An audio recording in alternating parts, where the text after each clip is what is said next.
how servlet works, means the life cycle of the servlet. Now servlet life cycle. તો સૌથી પહેલા સર્વલેટ એટલે શું? તો કે ગઈકાલે આપણે એવું જોયું હતું કે સર્વલેટને આપણે અલગ અલગ રીતે જે છે એ ડિફાઇન કરી શકીએ. કઈ રીતે? તો કે servlet is a one API of J2EE. એક આપણે આવી રીતે ડિફાઇન કર્યું હતું. સેકન્ડ આપણે એવું કીધું હતું કે servlet is an interface, servlet is a class, બરાબર. પછી સર્વલેટ જે છે એનાથી it is a one kind of a program, એક એવો પ્રોગ્રામ છે કે જે શું કરે છે તો કે ક્લાયન્ટની રિક્વેસ્ટ જ્યારે સર્વર પાસે આવે છે ત્યારે એ રિક્વેસ્ટ ઉપર પ્રોસેસ કરી અને ફરીથી જે રિસ્પોન્સ છે એ ક્લાયન્ટ સુધી પહોંચાડી શકે, આવું બધું જ કામ જે છે એ સર્વલેટ કરે છે. તો ધીસ વોઝ કે what is servlet. Now what do we say life cycle. Life cycle એટલે શું?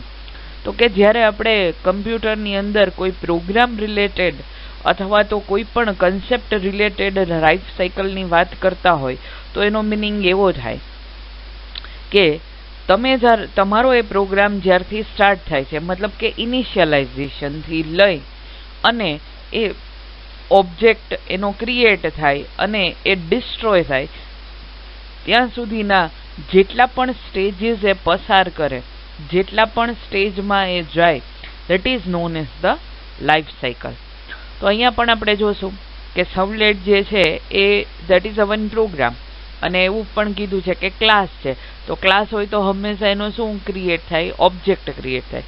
મતલબ કે એનું ઇનિશિયલાઇઝેશનથી લઈ અને સર્વલેટ ડિસ્ટ્રોય થાય ત્યાં સુધીના એ કેટલા સ્ટેજમાંથી પસાર થાય, આ જે આખી વસ્તુ છે એને શું કહેવાય?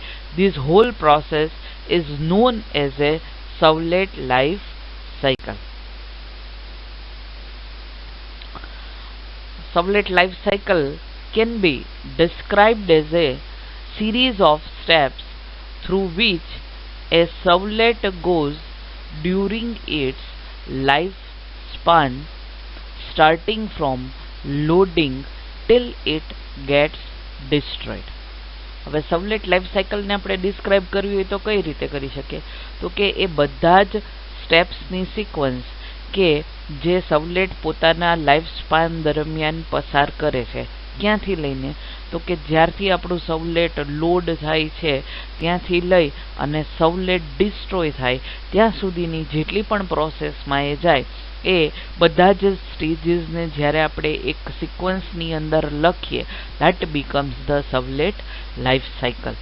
ઇન શોર્ટ એનો મતલબ એવો પણ થયો કે સર્વલેટ કઈ રીતે સ્ટાર્ટ થઈ અને પછી કયા સ્ટેજમાં જાય, પછી કયા સ્ટેજમાં જાય અને લાસ્ટમાં જ્યારે એ ડિસ્ટ્રોય થઈ જાય, મતલબ કે એનો ઓબ્જેક્ટ જે છે એને આપણે મેમરીમાંથી ફ્રી કરી દઈએ, તો એ શું થઈ ગયું? That becomes the servlet life cycle. હવે આ લાઈફ સાયકલ મેન્ટેન કોણ કરે? તો કે the web container maintains the life cycle of a servlet instance. Web container જે છે એ સર્વલેટના ઇન્સ્ટન્સની લાઈફ સાયકલને મેન્ટેન કરે છે. ઇન્સ્ટન્સ એટલે કે ઓબ્જેક્ટ, રાઈટ? તો જે સર્વલેટની લાઈફ સાયકલ છે તો first step is servlet class is loaded. Second, servlet instance is created. Initialize method is invoked. Service method is invoked. And destroy method is invoked. સર્વલેટ જે છે એક ક્લાસ છે, તો સૌથી પહેલા ક્લાસ જે છે એટલે કે એક પ્રોગ્રામ આપણો લખેલો છે, જાવા પ્રોગ્રામ.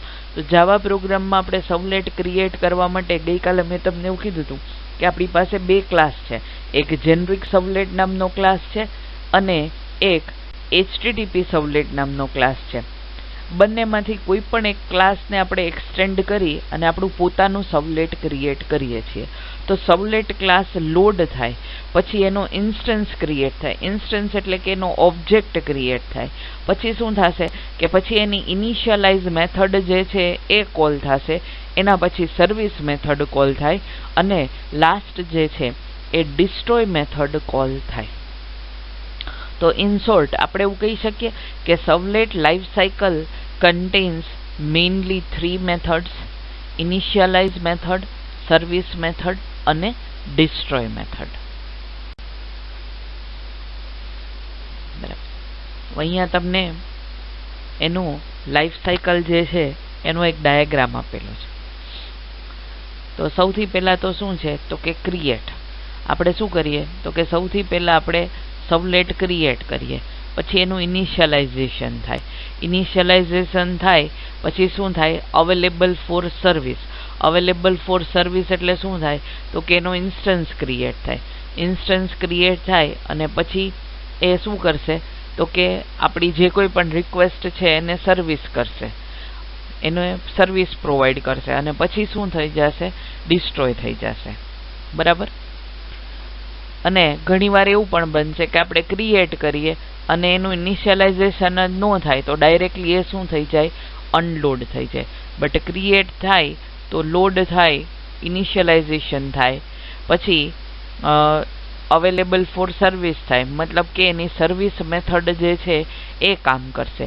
એના પછી શું થશે તો કે જે કોઈ પણ ક્લાયન્ટ પાસેથી રિક્વેસ્ટ આવે છે એને એ સર્વિસ પ્રોવાઈડ કરશે.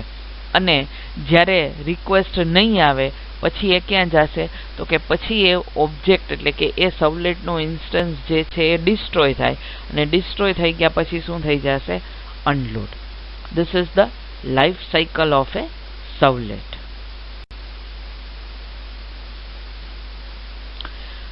હવે જ્યારે તમને લાઈફ સાયકલ ઓફ સર્વલેટ પૂછવામાં આવે તો એના માટે તમારે આ ડાયાગ્રામ ડ્રો કરવાનો છે. બરાબર. આગળનો ખાલી સમજાવવા માટે છે. This is the particularly diagram કે જ્યારે તમને લાઈફ સાયકલ ઓફ સર્વલેટ આ થિયરી ક્વેશ્ચન પૂછવામાં આવે તો સાથે તમારે જે ડાયાગ્રામ ડ્રો કરવાનો છે તો આ ડાયાગ્રામને તમારે યાદ રાખવાનું છે. તો સર્વલેટ એક ક્લાસ ફાઇલ જ છે આપણી. બરાબર. જાવા પ્રોગ્રામ છે એટલે એની ક્લાસ ફાઇલ ક્રિએટ થાય, પછી એનો ઇન્સ્ટન્સ ક્રિએટ થશે એટલે એના માટે ઇનિશિયલાઇઝ મેથડ કામ કરે છે. એનો ન્યૂ ઇન્સ્ટન્સ ક્રિએટ થાય, પછી એનું ઇનિશિયલાઇઝેશન થાય. ઇનિશિયલાઇઝેશન થઈ ગયા પછી એની સર્વિસ મેથડ એટલે કે રેડી થઈ ગયું એ. બરાબર. પછી ક્લાયન્ટની રિક્વેસ્ટ આવે તો એ ક્લાયન્ટની રિક્વેસ્ટ આવશે એટલે ફરીથી એને સર્વિસ મેથડ મળશે, ફરીથી મળશે જ્યાં સુધી ક્લાયન્ટની રિક્વેસ્ટ કન્ટિન્યુ રહેશે. આ એરો તમે જોજો શું થાય છે કે સર્વિસ મેથડમાં આવ્યું, ફરીથી એને ક્લાયન્ટ ની રિક્વેસ્ટ આવી, ફરીથી એ સર્વિસ મેથડમાં જાય. બરાબર. સે ફોર એક્ઝામ્પલ કે પહેલી વાર આપણે શું કર્યું તો કે જીમેલ ઓપન કર્યું. હવે આ સમજો, જીમેલ તમે ઓપન કર્યું એટલે શું થયું, તમારી સામે એનો એક ઇન્સ્ટન્સ એટલે કે એક ઓબ્જેક્ટ આવી ગયો. તમે ઇનિશિયલાઇઝ કરો છો, મતલબ કે સાઇન ઇન કરીને આ પેજ તમે ખોલ્યું, તમારું આવી ગયું. પછી હવે તમે શું કર્યું તો કે તમે કમ્પોઝ બટન ઉપર ક્લિક કર્યું એટલે સર્વિસ મેથડ કોલ થઈ. બરાબર. તમે મેલ સેન્ડ કરી દીધો. હવે જે છે એ તમે સેન્ટ બટન ઉપર ક્લિક કરો છો જીમેલની અંદર, સેન્ટ નામનું જે ઓપ્શન છે એના ઉપર. તો શું થયું, that is the client request.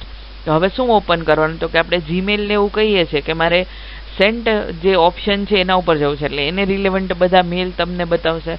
પછી સે ફોર એક્ઝામ્પલ કે તમે ઇનબોક્સ ઉપર ફરીથી ક્લિક કરો તો શું થશે, જે પણ તમારા મેલ્સ હશે તો જ્યાં સુધી ક્લાયન્ટ આપણે ક્યાંય પણ ક્લિક કરીએ છીએ એ પર્ટિક્યુલર વેબ પેજની અંદર that becomes the request for the particular servlet. A request કોણ મોકલે છે, ક્લાયન્ટ. તો એને શું કહેશું આપણે, ક્લાયન્ટ રિક્વેસ્ટ. અને જ્યાં સુધી આપણે એને રિક્વેસ્ટ મોકલતા રહેશું ત્યાં શું કરશે, ત્યાં સુધી એ સર્વિસ મેથડથી આપણે જે કંઈ પણ પ્રોસેસ આપીએ છીએ એ પ્રોસેસને એ કન્ટિન્યુ કરશે. તમે જે બટન ઉપર ક્લિક કરો છો, જે જગ્યાએ તમે જાઓ છો, કોઈ લિંક ઉપર ક્લિક કરો છો, વોટ એવર યુ ડુ. બરાબર. તો everything that is the client request. બરાબર.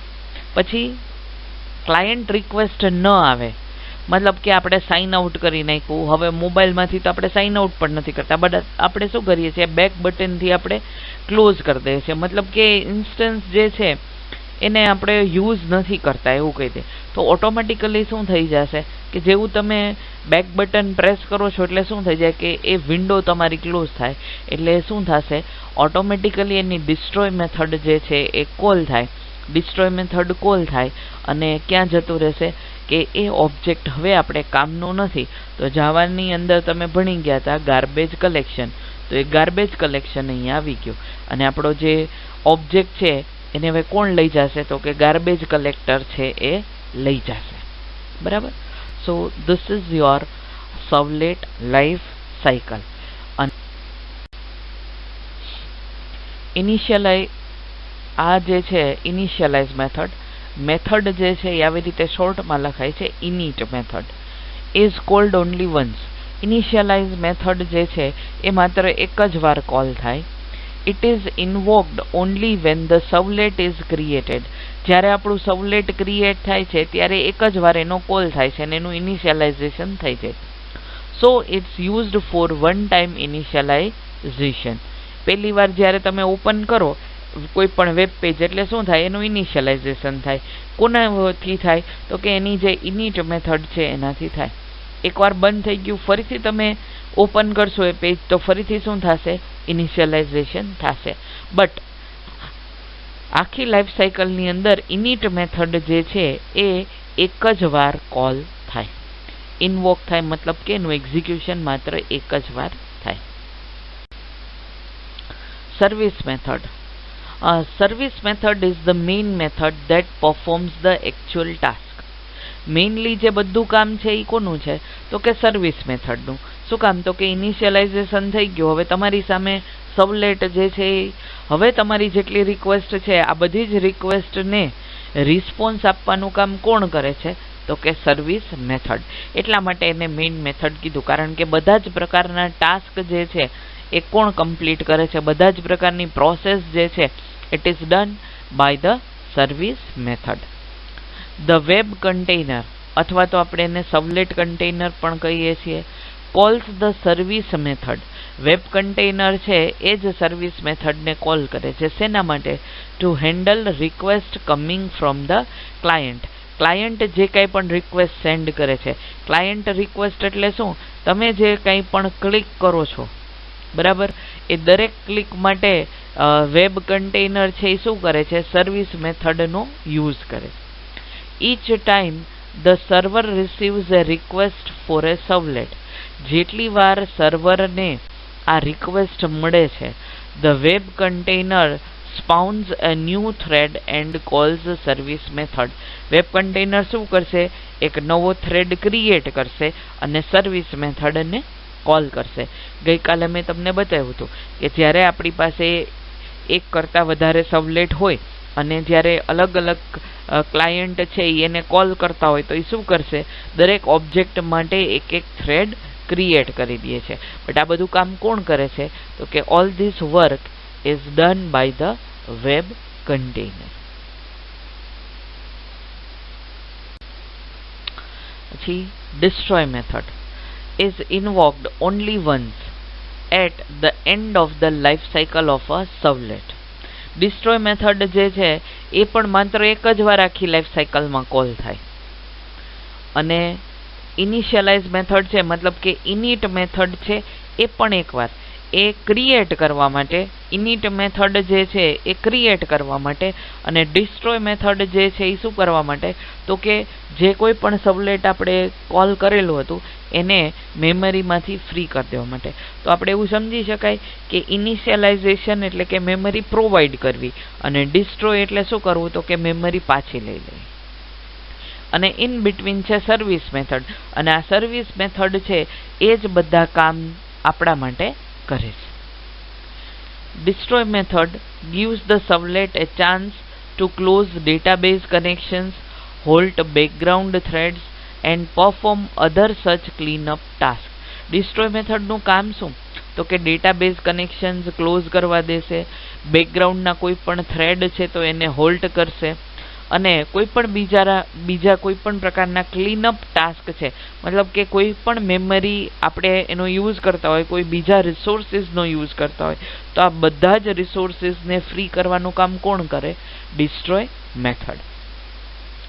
After the destroy method is executed, the servlet object is marked available for garbage collection. મતલબ કે destroy method એકવાર એક્ઝિક્યુટ થઈ ગઈ, પૂરી થઈ ગઈ, પછી સર્વલેટ ઓબ્જેક્ટ જે છે એને ઈ ઓબ્જેક્ટને કેવો માર્ક થઈ જાય તો કે now garbage collector can take this object, મતલબ કે મેમરીમાંથી હવે એને આપણે ફ્રી કરી શકશું. તો ડિસ્ટ્રોય મેથડનું કામ શું છે તો કે શટડાઉન જેવું કામ છે. તમને ખબર હશે કે તમે તમારા લેપટોપમાં કે પીસીમાં અથવા તો મોબાઈલમાં પણ જ્યારે તમે એને શટડાઉન કરો છો, મોબાઈલમાં તમે પાવર ઓફ કરો છો, that is shutdown process only. તો એ પ્રોસેસને ટાઈમ લાગે છે, એક સાથે ડાયરેક્ટલી બંધ નથી થઈ જાય, ઇટ ટેક સમ ટાઈમ. તો એ જે શટડાઉન માટેની પ્રોસેસ છે એમાં ટાઈમ શું કામ લાગે છે તો કે જેટલા પણ રિસોર્સિસનો એ યુઝ કરે છે એ બધા જ રિસોર્સિસને શું કરે છે, ફ્રી કરી દે છે, અને પછી જે છે એ આખું પ્રોપરલી ક્લોઝ થાય છે. Right? So that is your destroy method. So servlet life cycle has mainly 3 methods: init method, service method and destroy method. Init method creates the instance of your servlet. Service method works for the request of the client, and destroy method destroys the servlet object.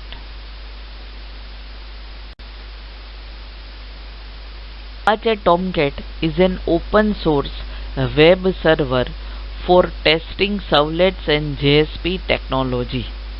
બરાબર? તો Apache Tomcat જે છે એ open source છે. તમને બધાને ખ્યાલ જ છે કે જાવા જે છે એ ઓપન સોર્સ છે, એટલા માટે જ બધા લોકો એનો યુઝ કરે છે. અને એ એક એવું વેબ સર્વર છે કે જેને આપણે સર્વલેટ અને JSP કોઈ પણ વસ્તુ ક્રિએટ કરીએ તો એ પ્રોપર ચાલે છે કે નહીં, એના ટેસ્ટિંગ માટે આપણે શેનો યુઝ કરી શકીએ તો કે અપાચે ટોમકેટનો. બરાબર? અપાચે ટોમકેટ જે છે એ આપણે ડાયરેક્ટલી વેબસાઇટ ઉપરથી એને ઇન્સ્ટોલ કરી શકશું. રાઈટ? હવે આપણે એકવાર ટોમકેટ સર્વર, જો આ બધું તમને એટલા માટે કહું છું કે આપણને જસ્ટ માઇન્ડમાં આઈડિયા આવે કે આપણે કરવાનું છે શું. રાઈટ? પ્રેક્ટિકલી પોસિબલ નથી, but step wise we can know કે we have to do like this way. હવે એકવાર ટોમકેટ સર્વર ઇન્સ્ટોલ થઈ ગયા પછી શું કરવાનું, આપણા મશીન ઉપર, મતલબ કે આપણા પીસી ઉપર અથવા તો લેપટોપ પર create directory structure for your application. આપણે જે આપણું સર્વલેટ ક્રિએટ કરવું છે એના માટે આપણે જે ફોલ્ડરમાં એને સ્ટોર કરવું છે એ બનાવી લેવાનું. પછી સર્વલેટ ક્રિએટ કરવાનું, પછી સર્વલેટને કમ્પાઇલ કરવાનું. ફરીથી તમને કહી દઉં કે extension of the servlet program will be .java. Servlet આપણે જે ક્રિએટ કરશું એનું એક્સટેન્શન .java જ હશે. કમ્પાઇલ કરવા માટે આપણે જાવા સી નો જ યુઝ કરશું. બરાબર? આ વસ્તુ કોમન છે. પછી ક્રિએટ અ સર્વલેટ, કમ્પાઇલ ધ સર્વલેટ, એટલે આ બે વસ્તુ Java program, compile the Java program એના જેટલું જ સેમ છે. એક આ સ્ટેપની અંદર થોડોક ચેન્જ આવે છે. Create deployment descriptor for your application. Deployment descriptor એટલે શું? ડિપ્લોય કરવું એટલે કે કોઈ પણ પ્રકારના સર્વર ઉપર અપલોડ કરવું યા તો ઇન્સ્ટોલ કરવું. તો જ્યારે આપણે કોઈ પણ વસ્તુ અપલોડ કે ઇન્સ્ટોલ કરીએ તો એને રિલેટેડ ઇન્ફોર્મેશન જે છે એ આપણે પ્રોવાઈડ કરવી પડે. તો એ રિલેટેડ ઇન્ફોર્મેશન પ્રોવાઈડ કરવા માટે આપણી પાસે આપણે શેનો યુઝ કરશું સર્વલેટની અંદર? We will be using that is XML file. XML ફાઇલનો યુઝ કરી અને આપણે શું કરશું તો કે આપણે જે કાંઈ પણ આપણું સર્વલેટ ડિપ્લોય કરેલું છે, ઇન્સ્ટોલ કરેલું છે, એને રિલેવન્ટ ઇન્ફોર્મેશન આપણે પ્રોવાઈડ કરશું. રાઈટ? હવે સે ફોર એક્ઝામ્પલ કે તમે બધાએ PHPમાં કામ કરેલું છે અને ઘણા બધા લોકો છે અત્યારે PHPની અંદર પોતાનો પ્રોજેક્ટ પણ બનાવે.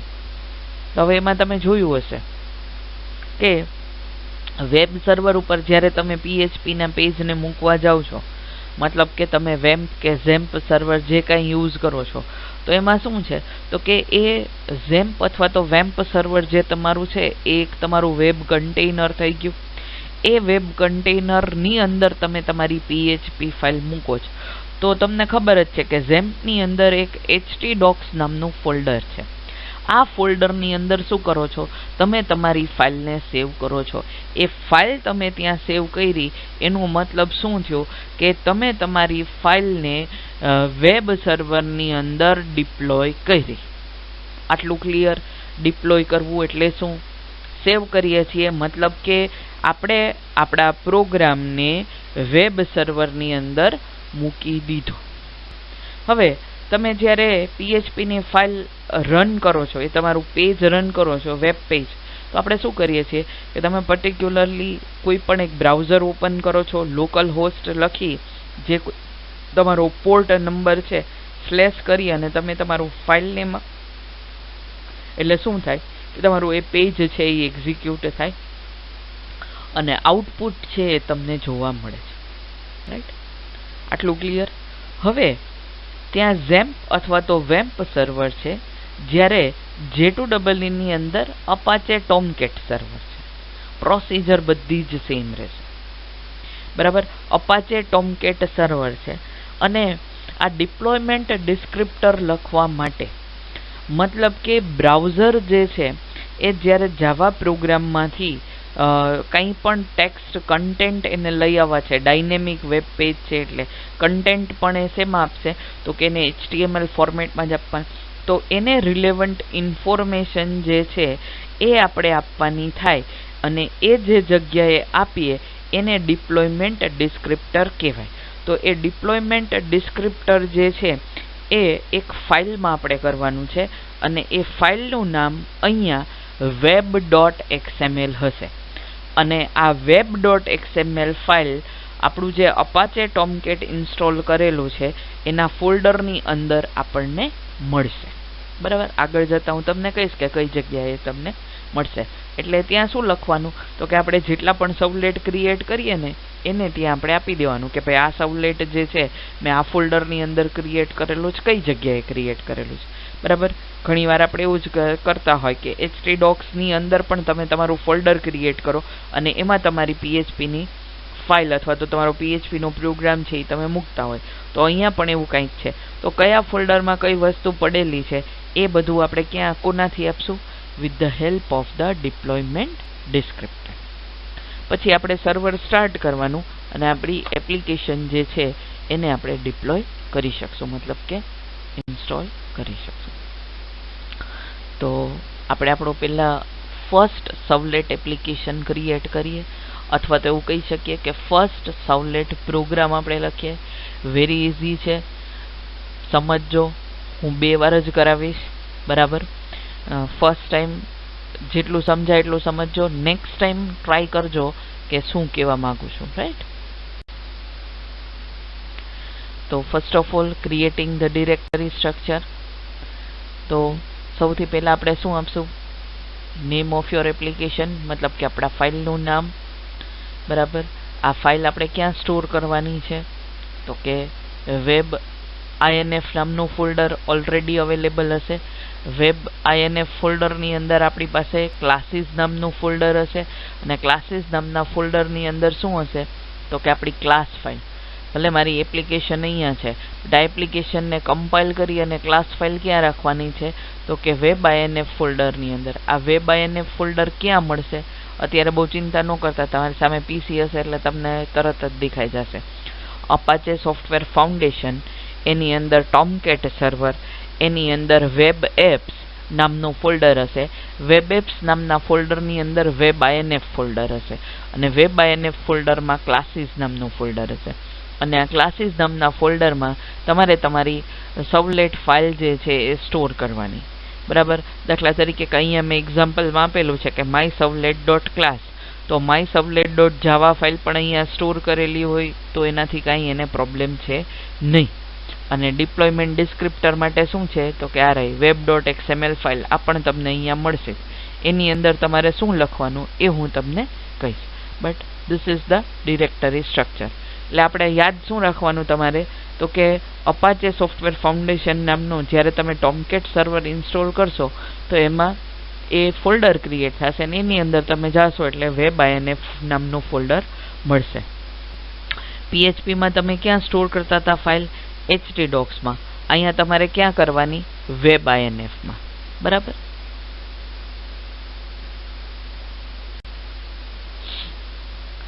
Create the about directory structure inside. ક્યાં ક્રિએટ કરવાનું છે? તો કે અપાચે ટોમકેટ એની અંદર વેબ એપ્સ નામનું જે ફોલ્ડર અથવા તો ડિરેક્ટરી છે એની અંદર વેબ આઈએનએફ હશે જ. બરાબર. ઓલ HTML સ્ટેટિક ફાઇલ્સ મતલબ કે ઇમેજીસ, CSS એક્સેટ્રા આ ડાયરેક્ટલી ક્યાં મૂકવાનું? તો કે વેબ એપ્લિકેશન ફોલ્ડરની અંદર. અને જ્યારે બાકી બધા while all the servlet classes are kept inside classes folder, જેટલા પણ આપણે સર્વલેટ ક્રિએટ કરશું એ ક્યાં હોવા જોઈએ? ક્લાસીસ નામના ફોલ્ડરની અંદર. ધ web.xml આ ફાઇલ છે એ ફાઇલને જ આપણે શું કહી શકશું? Deployment descriptor. આ યાદ રાખવાનું, 1 માર્ક્સમાં પૂછી શકાય. બરાબર.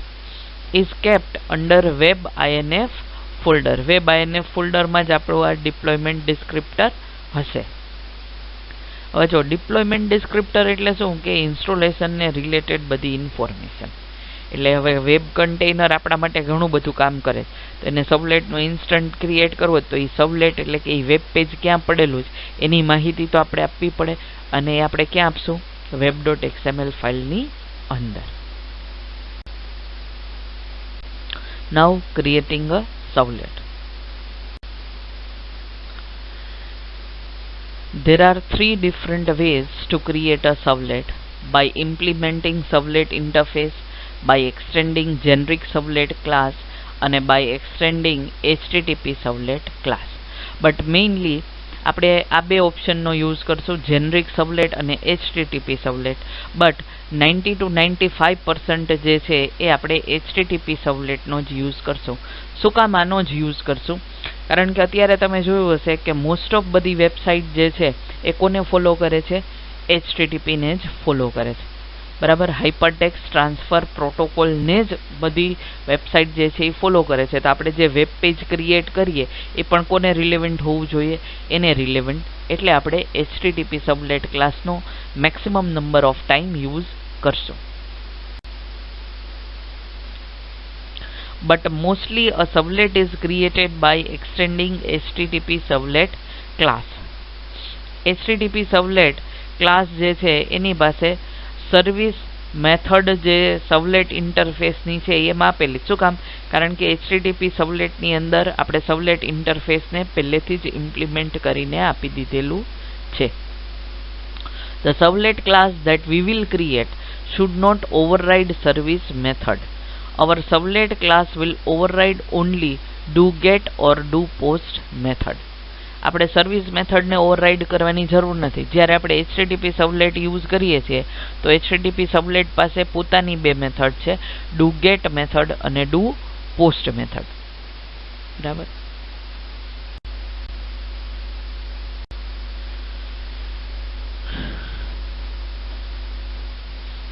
હવે પ્રોગ્રામ ફરીથી કહું છું એટલે થોડો તમને આઈડિયા આવે.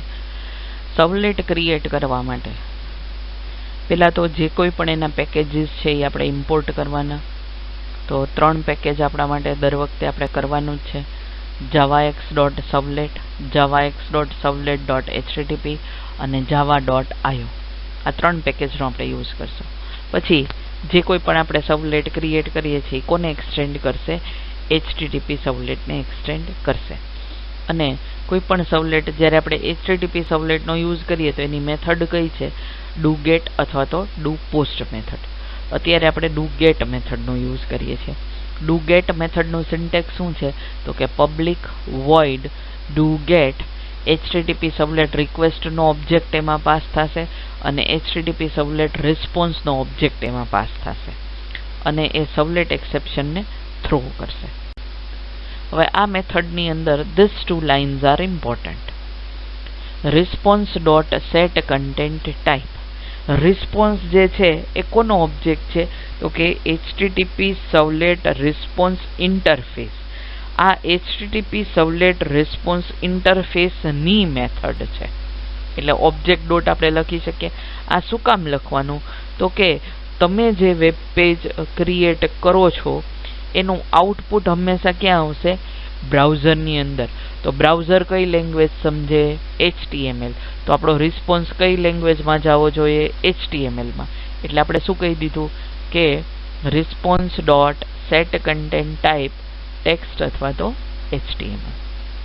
text/HTML આ એની સિન્ટેક્સ છે, એટલે તમારે આ જ રીતે લખવાનું થશે. બરાબર. પછી ગેટ રાઇટર મેથડ છે એ આપણને શું આપશે? પ્રિન્ટ રાઇટરનો ઓબ્જેક્ટ. એટલે આ પણ આપણે ક્રિએટ કરવું પડશે. શું કામ? કારણ કે આપણે કંઈક લખવું છે તો પ્રિન્ટ કરાવવું છે, તો એના માટે response.getWriter અને પ્રિન્ટ રાઇટર. શું કામ આપણે અહીંયા પ્રિન્ટ રાઇટર જ લખ્યું? કારણ કે ગેટ રાઇટર મેથડ જે છે એ પ્રિન્ટ રાઇટરનો ઓબ્જેક્ટ આપણને રિટર્ન કરે છે એટલા માટે. રાઈટ. તો આપણે એનો આઉટ નામનો ઓબ્જેક્ટ ક્રિએટ કરી દીધો. એટલે હવે ગેટ રાઇટર જે કાંઈ આપશે એ બધું ક્યાં લખાઈ ગયું? આઉટની અંદર. તો println મેથડ આપણને ખબર જ છે જાવાની. તો out.println અને મારે જે કંઈ આઉટપુટ આપવું છે એ કયા ફોર્મેટમાં હોવું જોઈએ? HTML માં. એટલે હવે અહીંયા આપણે શું કરી દીધું? HTML લખવાનું સ્ટાર્ટ કરી દીધું.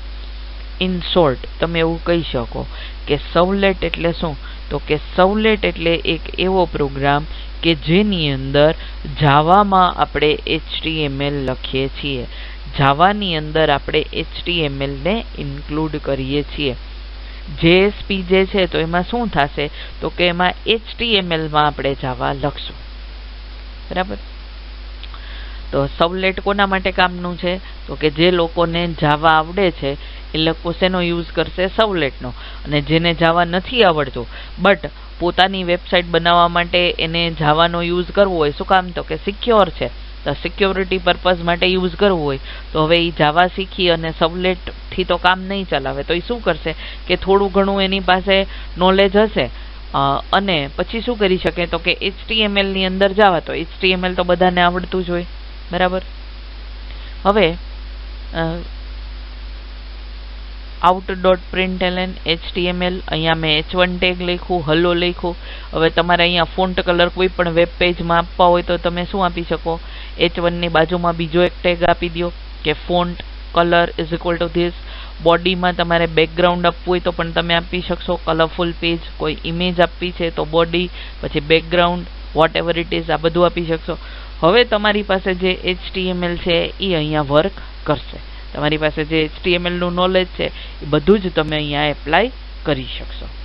તો જે એકદમ વ્હાઇટ ની અંદર હલો રીડર્સ લખાયેલું આવ્યું હતું એની બદલીમાં બોડી ટેગની અંદર તમે બેકગ્રાઉન્ડ કલર અથવા તો બીજી colour whatever it is એ આપી દીધું હોય, કલર ચેન્જ કરી દીધો હોય, તો તમને મળે હલો રીડર્સ જે છે એ પણ તમારે બોલ્ડ જોતું હોય તો બી ટેગ આપી દો. ફોન્ટ કલર ચેન્જ કરવો હોય તો આપી દો. ફોન્ટ સાઇઝ ચેન્જ કરવી હોય તો આપી દો. ફોન્ટ ફેસ ચેન્જ કરવું હોય તો આપી દો. રાઈટ. એ બધું ક્યાં લખી દેવાનું? h1 ની બાજુમાં. અને હલો રીડર્સ એટલે એ મુજબનું આવી જશે. અહીંયા મેં ઓવર કરી દીધું, સિમ્પલ. પછી આટલું થઈ ગયું. હવે તમારે યાદ કેટલું રાખવાનું છે એ કહી દઉં. These 2 lines are important. અને do get અને do post method. do get અને do post. do get method એટલે શું?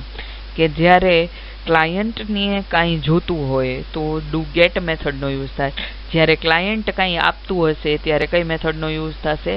પોસ્ટ મેથડનો. રાઈટ.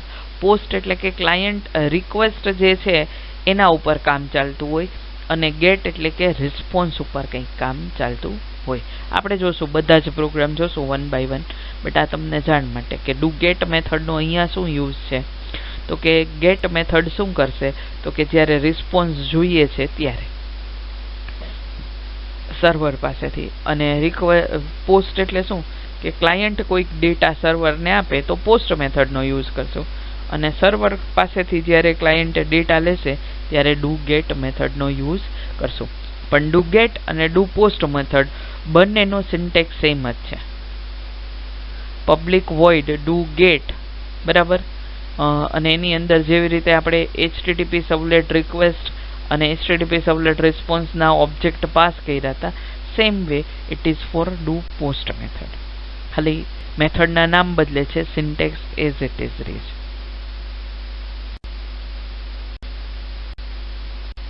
ઇમ્પોર્ટન્ટ એમ પ્રોગ્રામ જોઈએ. પ્રોગ્રામ થી આપણે તો શું આવી ગયું? hello readers. Right? This will be your output. But output તમને ક્યાંથી મળ્યું? તો કે ક્લાયન્ટ જ્યારે આ વસ્તુ લખશે ત્યારે ક્લાયન્ટના બ્રાઉઝર ઉપર આ એક્ઝિક્યુટ થશે. ઓલું આગળ જે આપણે આખો પ્રોગ્રામ લખ્યો, સર્વલેટ મેપિંગ કર્યું, કમ્પાઇલિંગ કર્યું, એ બધું શું હતું? That was totally server side. બરાબર. But as a student, as a learner, આપણે શું કરીએ છીએ?